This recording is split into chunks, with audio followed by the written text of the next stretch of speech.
번째 시간으로 우리가 꿈꾸는 교회, 다음 세대를 세우는 교회라는 제목으로 말씀 증거하고 또 찬양하고 기도하겠습니다.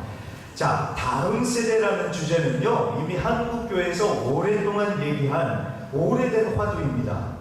교회가 10년 후에, 20년 후에도 계속 존재하느냐 마느냐라는 이 위기감을 가지고 각 교회들이 정말로 걱정하면서 노력하고 있습니다. 그런데 막상 현실을 보면요, 정말 안타깝게도 말로만 뜨거울 뿐입니다.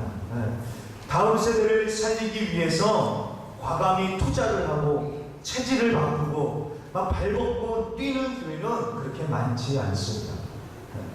우리 교회는 어떤가요? 우리 교회도 이제는 다음 세대를 정말 생각해야 되는 때가 됐습니다. 아멘. 우리 교회가 10년 후, 20년 후 어떤 모습이 될지 여러분 어떻게 상상을 하고 계십니까? 하나님께서 어련히 알아서 인도해 가시겠지만요, 그렇다고 우리가 뒷짐만 지고 있으면 안 되지요. 제가요, 지난주 특별 새벽 기도회가 있었습니다. 신년 맞이하여서 특별 새벽 기도회가 있었는데, 그때도 말씀드렸지만 우리가 오늘 눈물로 뿌려야지만 10년, 20년 후에 하나님께서 거두게 해주시는 것입니다. 다음 세대를 생각하면서 오늘 우리가 눈물로 씨를 뿌려야지만 10년 후, 20년 후에 하나님께서 거두게 해주신다는 것입니다. 그렇기 때문에 다음 세대를 생각하면서 우리가 울더라도 눈물로 오늘 뿌려야지 내일 거둘 수 있게 되는 것입니다.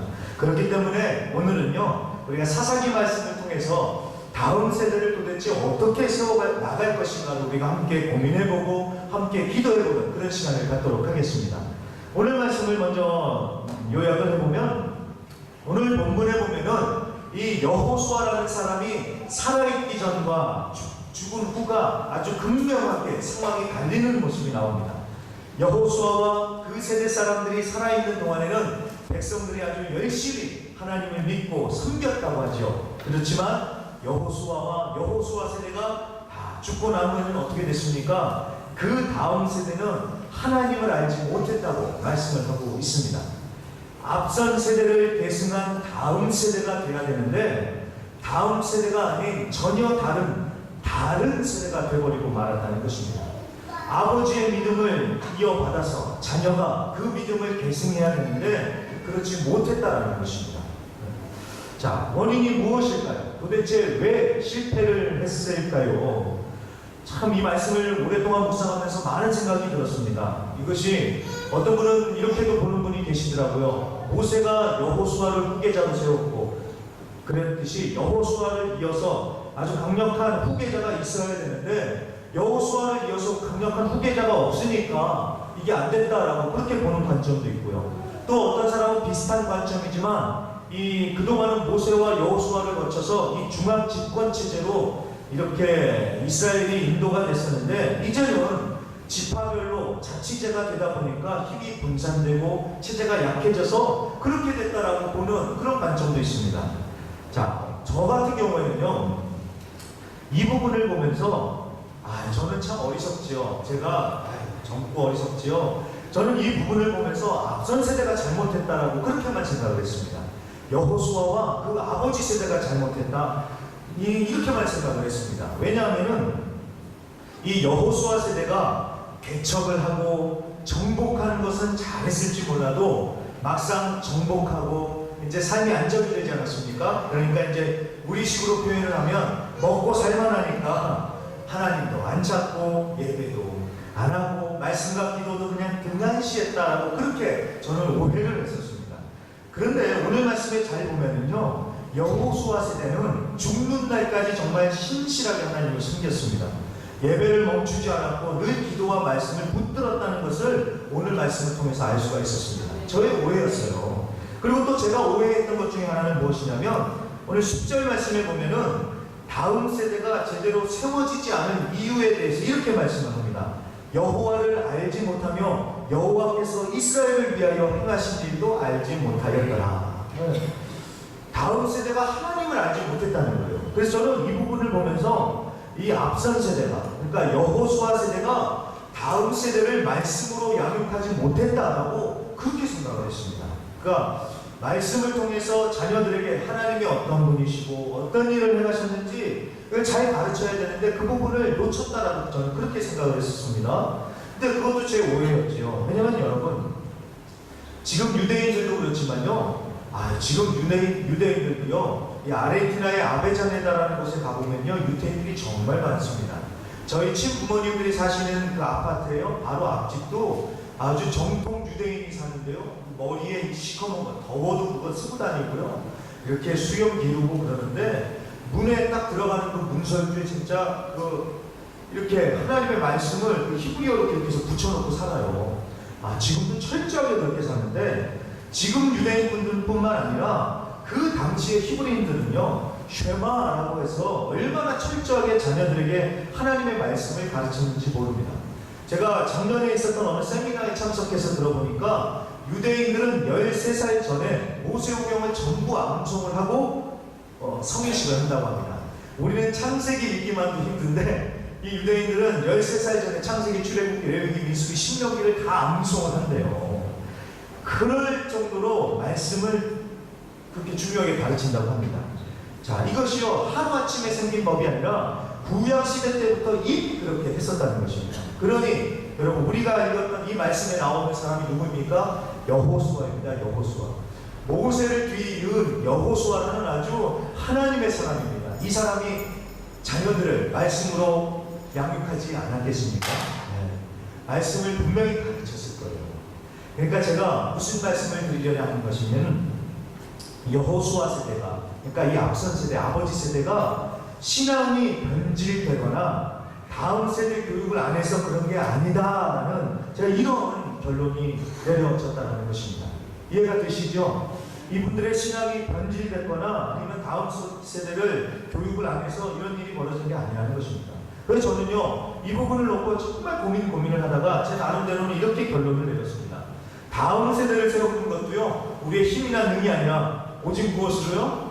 오직 성령으로 세워진다는 그런 결론을 내리게 됐습니다. 여러분, 자식 키우는 것도 그러지 않습니까? 자식 키우는 것도 똑같아요. 부모가 열심히 하죠. 그렇지만 자기의 힘으로, 자기의 능력대로 키워지는 자식이 어디 있습니까? 우리가 물론 자녀들을 위해서 힘을 쏟고 정성을 들여서 키워야 하지만, 그래도 내 마음대로 안 되는 게 무엇입니까? 자식입니다. 네. 꼭 기억해 주십시오, 여러분. 목사님이라고 해서, 장로님이라고 해서, 권사님이라고 해서 자식 잘 키우는 건 절대 아닙니다. 여러분, 자식은요, 정말 자기 마음대로 안 돼요. 안 돼요. 동의하십니까? 네. 안 됩니다. 안 됩니다. 그래서 남의 집 얘기하실 필요가 없습니다. 자기 집, 자기 배 아파서 난 자식이라고 해도 자기 마음대로 안 됩니다. 그래서 여러분, 우리가 반드시 명심할 것이, 우리가 부모로서 해줄 만큼은 해주되 하나님께서 자녀를 키워주시도록 하나님께 내어 맡겨야 됩니다.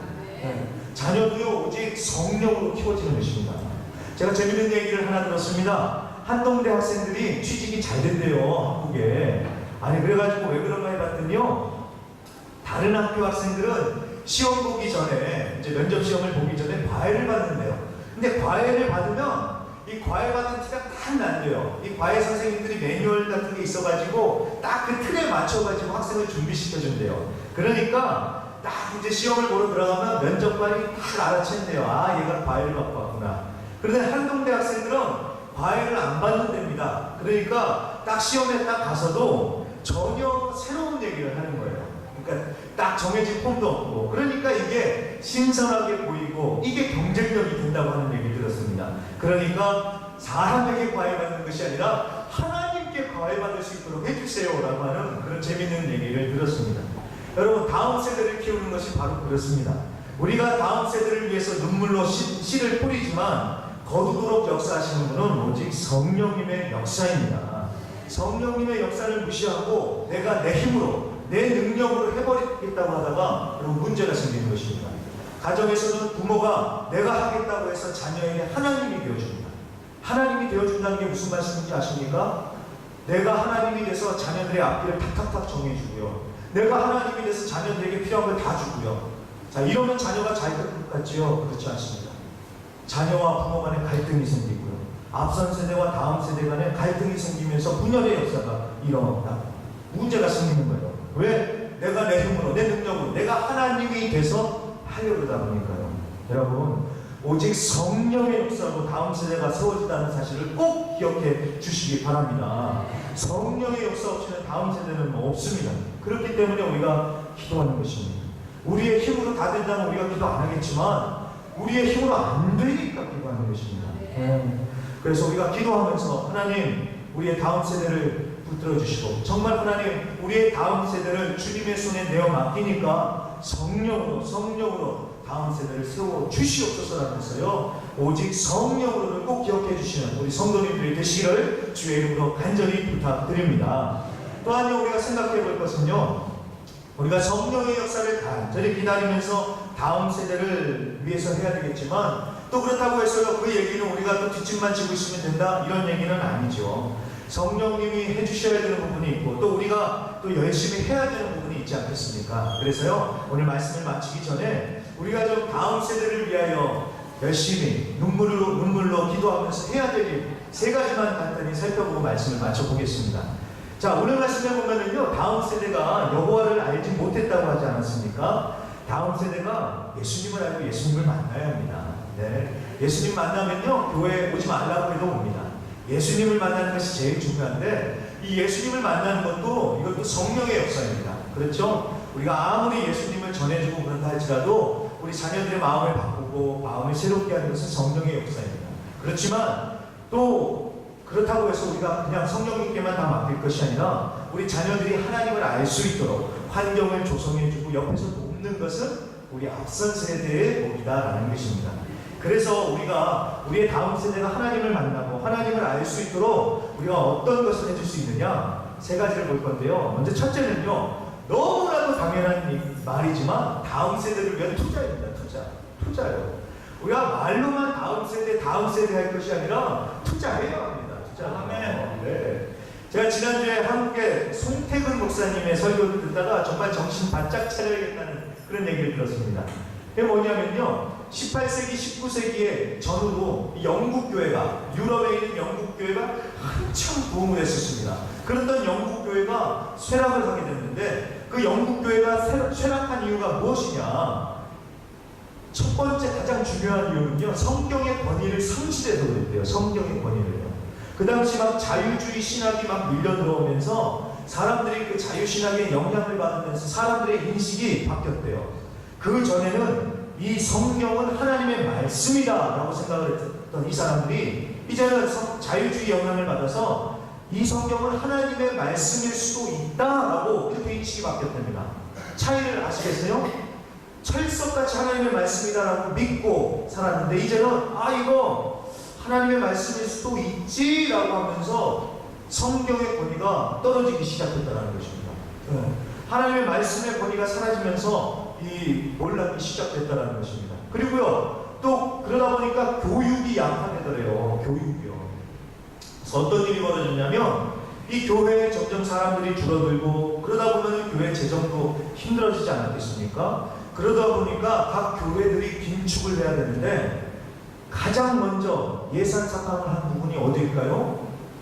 교육이에요. 교육 파트에서 예산을 제일 먼저 삭감을 했더래요. 쉬운 말로요. 교회가 힘들다고 주일학교 간식비부터 뺀 거예요. 줄여버린 것입니다. 이해가 되시겠죠? 여러분 다음 세대를 세운다고 하면서요. 애들 먹는 간식부터 빼면 되겠습니까? 안 되죠.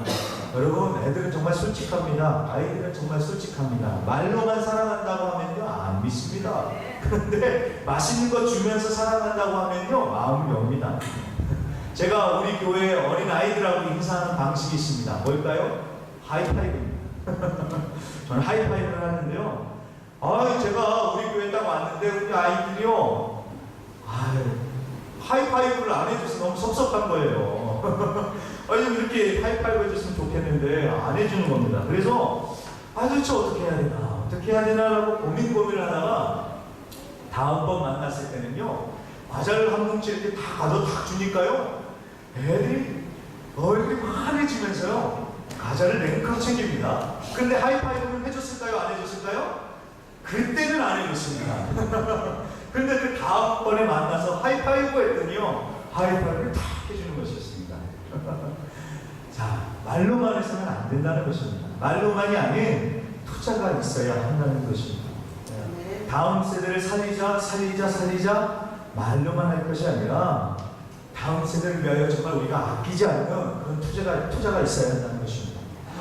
정말 제가 다음 교회를 살리고 싶다라고 하면서 정말 손발을 얼어붙인 교회들을 들어보니까요, 정말 그 교회들은 아끼지 않더라고요. 아니, 어른들만 좋은 곳에서 예배 드릴 수가 있느냐 하면서 교육관에 어른 예배 장소와 같이 똑같이 멋있게 그냥 교육관에 우리 학생들에게 만들어줬대요.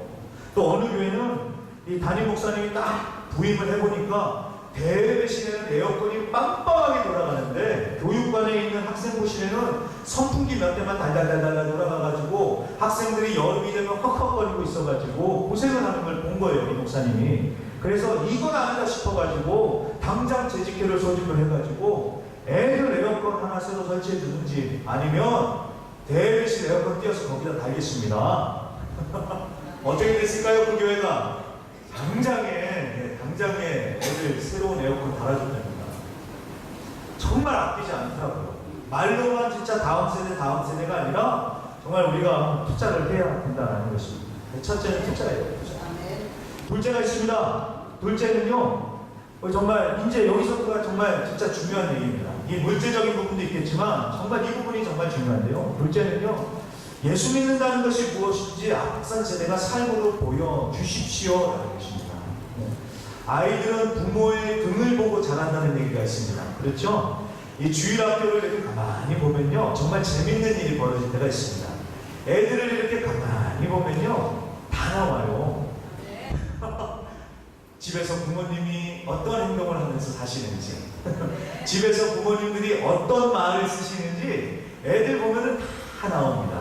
그래서 참 재밌는 게 뭐냐면, 그게 참 어린 아이인데 교회에 와서 막 사투리를 쓰는 거예요. 구수한 사투리를. 왜 그럴까요?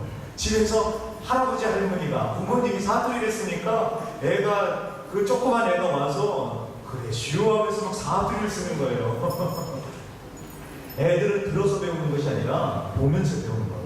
보면서 따라를 하는 겁니다. 그래서 여러분, 우리가 다음 세대에게 너 예수 잘 믿어야 돼, 너 예배 잘 드려야 돼, 이렇게 말로만 할 것이 아니라 앞선 세대가 잘 믿는 모습을 삶으로 보여주면은 다음 세대가 자동으로 따라 하더라는 것입니다. 다음 세대가 교회를 떠나는 가장 큰 이유가 무엇입니까? 왜 우리 청년들과 우리 학생들이 떠날까요? 세상의 유혹이 심해서일 수도 있겠지만요, 얘기를 잘 들어보면은 앞선 세대 어르신들의 말과 삶이 달라서 그렇다는 것 여러분 잘 아실 것입니다.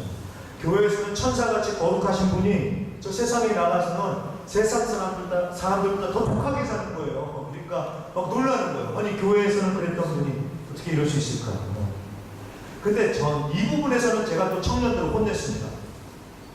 야, 그게 싫어서 니네들이 교회를 안 나오면 니네들은 그렇게 하지 말아야지. 그렇지 않습니까? 아니, 그 모습이 싫으면 자기들은 똑바로 살면 되잖아요. 그렇죠? 그런데 청년들이 약하지 않습니까? 그러니까 그 모습을 그대로 따라가면서 살더라는 거예요. 그러니까 위에서부터 변화의 역사가 일어나야 된다는 것입니다. 그래서 위에서부터, 정말 위에서부터 앞선 세대부터 하나님을 온전히 믿는 모습을 보여주기 시작하면 이게 자동으로 변화될 줄로 믿습니다. 물론 지금은 우리의 자녀들이, 우리의 다음 세대가 우리 앞선 세대의 이런 모습을 잘 이해하지 못할 수도 있습니다. 우리 부모님들이 정말 열심히 섬기는 이런 모습을 이해해주지 못할 수도 있습니다. 막 이럴 수도 있어요. 아이고, 뭐 우리 부모님은 그렇게 예수를 믿어도 고지식하게 믿냐고, 뭐 맨날 뭐 주일날 교회 가서 예배 드려야 되냐고, 뭐 한 번 빠지면 어떠냐고.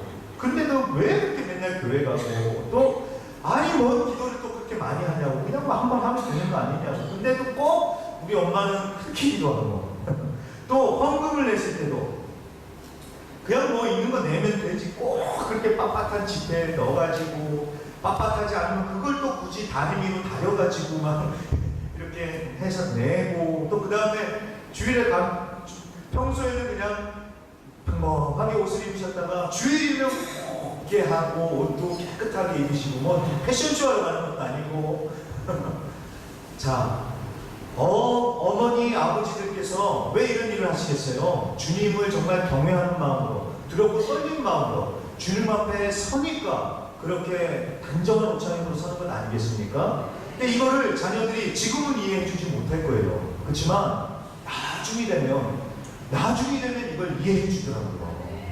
이 모습을 기억하더라고요. 어느 분이 이런 얘기를 하십니다. 어렸을 때 정말 뭐가 뭔지도 잘 몰랐는데 그렇지만 엄마가 눈물을 흘리면서 기도하는 모습만큼은 기억이 나더래요. 그래가지고 힘들고 어려운 일이 생기면 자기도 그 엄마 기억하면서 기도하더래요. 또 어려울 때면 엄마가 기도하고 찬양했던 그 소리가 들리는 것 같아서 자기도 찬양한다고. 그 어렸을 때 보는 엄마의 모습, 아빠의 모습이 자녀들의 마음 가운데 새겨지더라는 것입니다. 근데 지금 당장은 기억이 안 나는데 나중에는 그 모습이 기억나면서 그 모습대로 하더라는 것입니다. 그래서 우리 성도님들 부탁드립니다. 지금은 우리의 자녀들이 이해해 주지 못해도요, 계속해서 예수 믿는다는 것이 무엇인지 삶으로 보여주실 수 있기를 정말로 주님의 이름으로 간절히 부탁드립니다.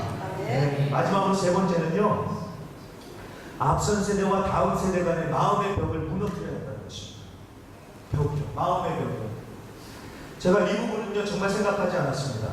제가 첫 번째와 두 번째는 그동안 계속 생각을 했던 건데, 그러니까 다음 세대를 살리려면 투자도 있어야겠지만 정말 제가 보니까 중요한 것은 우리 앞선 세대가 예수님을 모습을 보여주는 것이 제일 중요하다고 생각을 했는데, 근데 이번 주에 특별 새벽 기도회가 있지 않았습니까? 이 수요일이 다음 세대를 위하여 기도하는 날이었습니다. 세 번째 날, 수요일이요, 두 번째 날이요. 근데 그날 여기 이제 설교가 다 끝나고 기도회가 끝나고 여기 이제 무릎 꿇고 강단에서 기도를 하는데, 이 부분이 정말 새롭게 마음에 너무나도 감동으로 온 겁니다. 그래가지고 이 부분을 놓고요 막 기도를 하기 시작을 하는데, 이 다음 세대와 앞선 세대 간의 이 마음의 벽, 이 화해라는 부분을 놓고 기도하는데 막 거의 막 울음을 터뜨릴 정도로 정말 간절히 기도하게 됐습니다. 여러분 보니까요, 앞선 세대와 다음 세대 간에 마음의 벽이 있어요. 벽이요. 앞선 세대는 앞선 세대로, 다음 세대는 다음 세대대로 서로 간에 뭐가 있을까요? 상처가 있어요. 상처가요. 쉬운 말로 아버지는 아버지대로 상처가 있고 자식은 자식대로 서로에게 상처가 있는 겁니다. 그러니까 이 세대 간의 연결이 되겠습니까? 안 되겠습니까? 안 되는 거예요. 안 되는 거예요. 왜 그럴까요? 먼저 부모 입장에서 보면요, 부모가 자식을 보면은 어떻습니까? 늘 자식은 부족해 보이는 거예요. 90세 넘어가 70세 아들 나갈 때, 야, 차 조심해라. 그렇죠? 네, 부모 눈에는 언제나 자식이 아기 같지요. 자, 그러다 보니까 자식에게 잘 되라고 한마디, 두마디, 세마디 하는데 그게 뭐가 되겠습니까? 자식이 듣기에는 잔소리처럼 들리는 거예요. 그러다 보니까 자식 그게 듣기 싫고, 그러다 보니까 부모는 또 그게 또 서운하고, 다 집 위에서 얘기해 준 겁니다. 그렇죠? 그러다 보니까 이제 서로 대화도 안 되고, 대화가 끊기고, 부모는 부모 나름대로 서럽고, 자식은 자식대로 그냥 화가 나고. 그리고요, 부모님들이 잘 보시면 자식들한테 잘 못 맡겨요. 못 맡겨요. 왜냐면 늘 부족해 보이니까. 근데 우리 부모님들 좀 잘 들어주십시오. 처음부터 잘하는 사람이 어디 있겠습니까? 그렇죠? 처음부터 잘하는 사람은 어디 있겠어요? 좀 못하더라도 좀 그걸 좀 참아주시고 좀 기다려주셔야 되는데, 그걸 못 참고 못 맡기고 그러니 꼭 쥐고 계시는 거예요. 자, 그럴 때 저도 자식이라서 알아요. 자식으로 느끼는 그 자괴감, 부모로부터 인정받지 못한다는 그 마음이 상처예요. 그 상처가 자식한테 남아요. 부모님한테 인정받지 못했다는 거예요.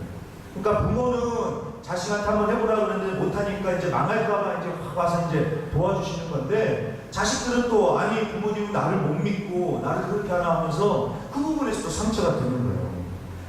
그러니까 이제 서로 간에 막 이런 서운함, 섭섭함, 그러면서 갈등의 골이 생기고 마음의 벽이 생기면서 단절이 되고 통하지도 않고 막 이런 현실이 우리 이민자의 삶 가운데 벌어지더라는 것입니다. 이 부분을 이제 수요일날 하나님께서 마음 가운데 생각해 주시는데요, 정말로 마음으로 진짜 울면서 기도를 했습니다. 하나님, 정말로 앞선 세대와 다음 세대 간의 마음의 벽이 무너지면서 세대 간에 화해가 있게 하여 주시옵소서. 아멘. 솔직히 말해서 여러분, 앞선 세대가 잘못했습니까? 뒷세대가 잘못했습니까? 잘못한 거 없어요. 앞선 세대는 다음 세대를 위해서 그렇게 한 것이고요. 다음 세대도 앞선 세대를 돕겠다고 하다가 그런 일이 벌어진 거예요. 나쁜 마음을 먹어서 그런 일이 벌어진 것이 아니라 서로 잘해보자고 하다가 그런 상처와 갈등이 생긴 것이라는 것입니다. 그렇기 때문에 이 화해가 있어야 됩니다. 이 화해가 있고 마음의 벽이 무너져야지 정말 다음 세대가 연결이 되고 세워진다는 것입니다. 아멘. 네. 화해가 있어야 됩니다. 화해. 이것이 정말 이번 주에 하나님께서 주신 정말 강력한 감동이었습니다. 투자도 있고 삶의 모델이 되어주는 것도 맞지만 정말 세대 간에 화해가 있어야 된다는 부분입니다. 자, 어떻게 해야 될까요, 그러면? 먼저 누가 손을 내밀어서 화해를 시도하고 이 마음의 벽을 무너뜨릴까요? 제가 젊어서 그런 게 아니라요. 자, 정말 부탁드립니다. 아버지, 어머니들께서 먼저 손을 내밀어 주십시오. 한 살이라도 더 많은 사람이 먼저 손을 내밀어야 되지 않겠습니까? 아멘. 앞선 세대가 그 벽을 무너뜨려 주시기를 간절히 부탁드립니다. 네. 어떻게 해야 될까요? 다 불러 모아가지고 미안하다 막 쑥스럽게 또 우리가 또 이런 것도 잘 못하지 않습니까? 막 닭살 돋고 그러니까. 그래서 그런 게 아니라 좀 다른 표현을 한번 찾아봤습니다. 앞선 세대가 다음 세대의 팬이 되어주신 겁니다. 팬. 후라이팬 무슨 이런 팬이 아니라요. 연예인 따라다니는 그 팬들처럼요. 다음 세대의 팬이 되어주신 거예요. 팬이요. 이게 제가 만들어낸 말이 아니라요. 저도 어디서 빌려왔습니다. 그 가수 김장훈 씨의 어머니 김성애 목사님이라는 분의 책을 읽다가 이렇게 정말 발견한 구절인데요. 이 목사님이 사명받고 10대 교회라고 해가지고 청소년 사역을 15년을 해오신 목사님이신데 그분이 책을 썼어요. 아들아, 엄마가 미안해 라는 책을 썼는데 그 책에서 그 말씀을 하세요. 자녀들에게 보호자가 아니라 팬이 되어주세요. 그렇게 얘기를 합니다. 근데 이 한마디가 이 한 수가 마음에 온 겁니다, 저한테. 이분이 그 아들을 키우면서 자꾸 아들과 그렇게 어긋나는 거예요. 그래서 어떻게 할까 했는데 보호자가 아니라 내가 팬이 되어주겠다라고 다짐을 하고 나니까 그 다음부터는 자식과의 관계가 회복이 되어지고 잘 되더라는 것입니다. 자, 여러분, 팬이 무엇입니까? 팬이요. 팬은요, 자기가 좋아하는 연예인 항상 좋아합니다. 네. 그 연예인이 실수해도요, 떠나지 않고 오히려 옆에 있으면서 뭐 합니까? 힘내라! 힘내라! 하시죠. 네. 그러면서 격려해줘요. 그리고 그 연예인이 나타나기만 하면 어떻습니까? 하면서 막 대환영을 해주죠. 네. 그게 팬입니다. 그게 팬입니다. 우리의 다음 세대에게 팬이 되어주시자라는 것입니다. 열렬히 환영해 주시고요. 늘 말로 격려해 주시고 칭찬해 주시고요. 괜찮아. 잘 될 거야. 걱정하지 마. 잘했어. 수고했어. 이런 한마디가 얼마나 큰 힘이 되겠습니까? 그렇죠? 이건 안 해주고 맨날 어른들은 몰라요 라고 좋은 옷만 사주면 그만인가요? 네, 말로 격려해주고 팬이 돼주시고 앞선 세대가 이렇게 시작해 주시면 우리의 다음 세대도 마음이 열리면서 정말 역사가 일어나지 않겠습니까? 다음 세대뿐만이 아니라요, 이것은 우리 전 교회가 실천해야 되겠다라는 그런 생각이 들었습니다. 우리가 서로에게 팬이 되어주는 것입니다. 네. 아무개 집사님의 팬이 되어주고, 아무개 장로님의 장로님의 팬이 되어주고, 예. 그러면서 서로 격려해주고, 서로 인정해주고, 서로 존중해주고.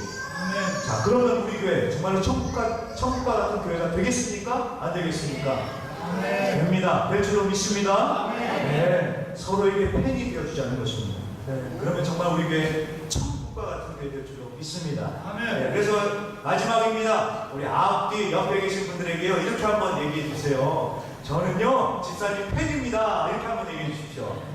네, 저는 집사님 장로님 팬입니다.